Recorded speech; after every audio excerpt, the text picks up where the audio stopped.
I'm hacker Scotty O'Shea, and you are connected and watching AMBY.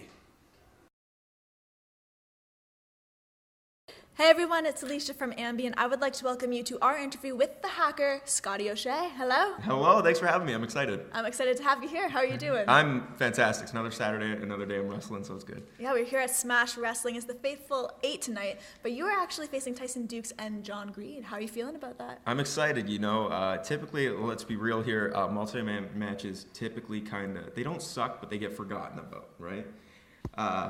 This one, we're in a show full of tag team matches, so there's a lot of the same, so anything else is going to stand out. So I'm excited. If I was to have a triple threat match, this would be the show I'd like to do it on. And Dukes' title is on the line. Well, of course, yeah. So that adds a little bit of added excitement. Absolutely. Big title match, come on. Get that. I'm trying to bring home that winner's purse and a new belt buckle. There have been some great singles matches, though, between you and Dukes that have happened in the past. And you've actually said that he used to intimidate you quite a bit. You used to get a little bit nervous. He used to scare the absolute crap out of me because, I don't look like your typical wrestler. I've gotten thicker lately, but even back then, I looked like a 13-year-old boy that should be in the front row. So yeah, wrestling a guy like him who is the epitome of professional wrestling, I was just like, I'm totally out of my league here. But he's a sweetheart. Am I supposed to say that? I don't know. But yeah, he's a great guy. I interviewed him, and I think on camera he even showed he was a sweetheart. Yeah, he's a sweetheart. Do you still get nerves when you're in the ring with him, or has that kind of gone away as you start to learn he was a sweetheart? I get nerves just because I know the expectations we've had since we have had such great matches. I know where the bar is, and I want to always exceed those. So there's that, but really, he could have a great match with a broomstick. So I'm just a player in his world. He's going to make it look great no matter what, and then I can just say I was in it without even really doing anything. Well, let's go back to the beginning. Who were some of the wrestlers that made you want to step into the ring? Who did you absolutely love? Oh, I got the worst answers. The worst. I apologize now. You've heard it. Hulk Hogan was the first guy, of course. And then as I grew older, it was Shawn Michaels, Bret Hart, Owen Hart, of course. I like the high flyers. I'm a big Dynamite Kid fan. He's my absolute favorite, I think. But if we're going to boil it down, Hulk Hogan's the guy that got me in. You posted this photograph, and it was just you completely bloody, and all you said was, thumbtacks hurt. Yeah, it's funny because, wrestling might be choreographed. We all know the cat's out of the bag on that one. But, as fake as we all think it is, those are real bums. That's real blood. Yes. There isn't a fake thumbtack store. There isn't a fake table store that we go to. All of it's real. It's just done as precautionary as possible. But still, nobody says stunt work's fake, right? And we're just live stuntmen. Some people wouldn't like that quote. Maybe. I'm keeping that in. Yeah, I liked it. Might as well. Yeah. Tell me about some of the worst injuries you've endured because of wrestling. I've been super fortunate. I've been wrestling for a long time. I've never really been injured. A couple years ago, I think I just saw it on my time hop just a day or two ago. I blew out my knee, I think it was 2 years ago, and it's the first and only real injury I've had, and for a knee injury, it's probably the best injury I could have get. I tore my PCL almost entirely. There was a bit there, and then I had a meniscus tear. So I was supposed to get the meniscus scoped. I didn't. I just did some DDP yoga, and it feels great. And the PCL, they said if you the riding the bike motion of pedaling, if you do that, it'll actually heal itself. So I did that, and really my knee is, I missed one booking the next day, and besides That's it? Yeah, I've been very, very fortunate because, yeah. Knock on wood Yes, there. yeah.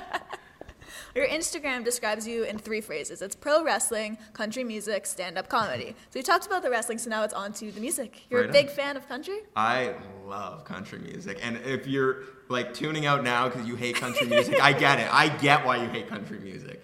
But just to me, it resonates with me so much that I just love it. And yeah, I guess it's pop beat now, but I love it all.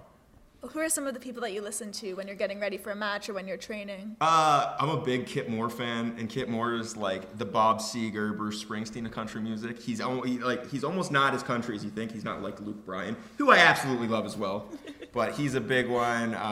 And then I'm a big George Strait, Garth Brooks, Brooks and Dunn fan. I like the oldies too, but I'm not gonna lie, I like the radio pop stuff. It totally Taylor Swift is one of my favorites to this day.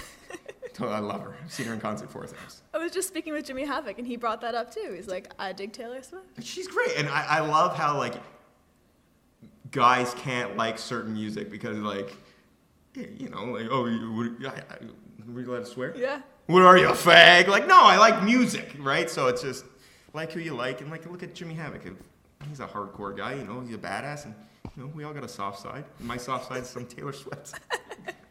Well, moving on to the comedy portion of that fantastic trio, you have a podcast called Wrestling with Myself, which I love listening to. Thank you. What's it like hosting your own show? Well, it's really me in my basement with a $14 mic I bought at Best Buy. I do zero editing, zero prep work. I send it to a guy, and when I send it to him, he does whatever it takes, and it shows up on iTunes. I put no money into this. He doesn't ask for money. I've asked him if he needs money. It's so little work, but I kind of like it because it's stripped down. If I mess up, it's in there, and there's plenty of mess ups. It's just something, creatively, I always have to do something. That's a big thing with wrestling, and it's so therapeutic just to talk. And it's not even like I get into deep stuff. I just talk about everything, and it just feels great. Really everything. Yeah, too much. Me and my girlfriend have gotten in many a fight. Who would your dream guest be if you could have anybody on the podcast to whether speak with, interview? That's a good one. I don't know, because they're so, like, I'd almost go comedian. I think Bill Burr. He's really the reason I started. He does the Monday morning podcast, and like it's just him and a microphone. He does it way better than me, but I have the biggest crush on that guy. There's not a YouTube video I haven't watched of him a million times. I've watched every special, every podcast, and it's just like the infatuation with him is huge. So I'll go Bill Burr. Okay. Yeah. I just want to do a little quick fire round with you. So Yeah, whatever absolutely. comes to mind first, all right? Okay. All right, first one. Which superstar's finish would you least want to take? Jeez, that's hard. What would I want? Jeez, this should be an easier question. I can't think of anything. Let's go the pedigree. I'd take it, but like it's a rough move sometimes. I'd take it like Kane and blow up my knee. What's the worst job you've had? I worked at a fish and chip store. It wasn't the worst job, but like that sounds like the worst job, right? So I'll go with that one. I had a blast though. Who's the last person you texted? Would be my girlfriend, who's on my phone as Sweet Sugar Buns. She changed it, not me. Sorry. She changed it, yeah. Who would you love to be in the ring with that you have yet to face? I think all around, like AJ Styles, he's absolutely one. Sami Zayn, we almost crossed paths. We just moved, and I'll go locally though, just trying to keep it. Who have I not been in the ring with? Let's throw out Randy Rain. He's a local guy that I'd love to tussle with. And then just to wrap everything up, any parting words for all who will be viewing? Listen to my podcast, please. I found my one listener, so I'm hoping to find my second soon. I also do, I write articles for 40 Ounces of Horror. I'm a big horror buff too, so check them out whenever I release them. And just, if one thing, I love wrestling, I love comedy, I love music. Not enough people come out and just check out local independent wrestling. Like, I think it's a great date night. You don't even have to like wrestling. We always go to like stand-up comedy at the theater, bowling, whatever, movies.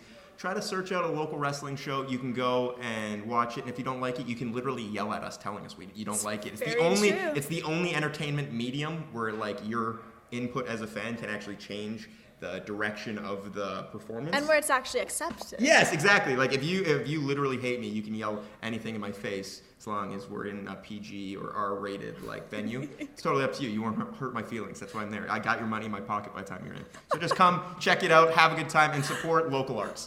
Scotty O'Shea, everybody. Thank you so much for joining me. Thank you. It's my pleasure. And remember, to everyone viewing, you can visit us at musicblogya.com for all exclusive interviews, features, videos, and so much more. See you next time.